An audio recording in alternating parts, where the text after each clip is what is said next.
รถตู้สแตแลกจักธรรมดาจักดีแอร์เย็นคัน400เอกสารครบหน้ากากเปลี่ยนให้ใหม่เด้อซื้อมาแล้วอยู่ในรถจักดีแอร์เย็นคัน400สีนี่บ่ทันงามเด้อแต่เรื่องคัน4เรื่องจักนี่หายห่วงเลยแล้วก็มีกระแจรีโมทพร้อมเนาะเห็นบ่สามารถปลดล็อกแล้วก็ล็อกเห็นบ่ล็อกเบิดได้นี่เบิ่งเด้อล็อกเนาะปลดล็อกในเด่นอากาศเดิมเลยรถนะกระจกดีปัจจุบันเด้อ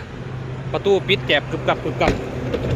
ปิดเปิดง่ายๆเป็น12บอนนั่งแต่ว่ารถนี่ขี่ขักเลยเงียบกิ๊บเลยย่อมหับแต่ว่าซีนบ่ทันงามไปบ่ตาทางหลังกันนะทางในนี่ก็งามเด้อเห็นบ่พื้นแกบมับเลยเดิมบ่ต่ำบ่ปีนเนาะ12บอนหนังงามๆเลยถ้าผู้จะได้เก่าก็เอาตัวนี้ออกก็เป็นเก่าเลยเนาะแต่ตัวรถนี่12บอนหนังคัสซี่นี่หายห่วงเด้อเบิ่งคัสซี่เลยคัสซี่100เด้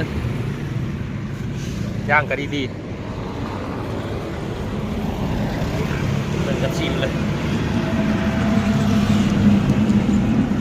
งามเลย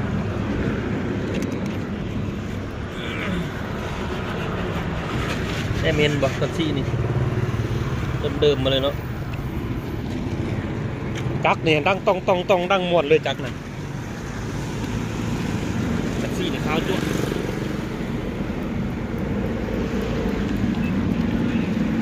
ลอยไปเลย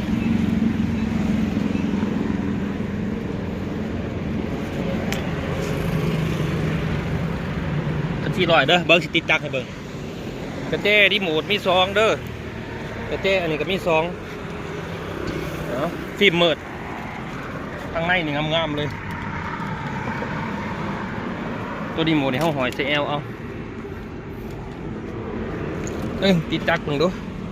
แอร์เย็นเจี๊ยบเลยแอร์นี่เด้อบ่ต้องห่วงเลยนี่เข้มในเบิ้งสุเข้มเด้อเปิดแอร์ให้เบิ้งเลยให้ฟังเลยโอ้แอร์เย็นเจี๊ยบเลยเปิดไฟหูไฟตามเลยเห็นบ่ไฟเพดานแจงดีเบิด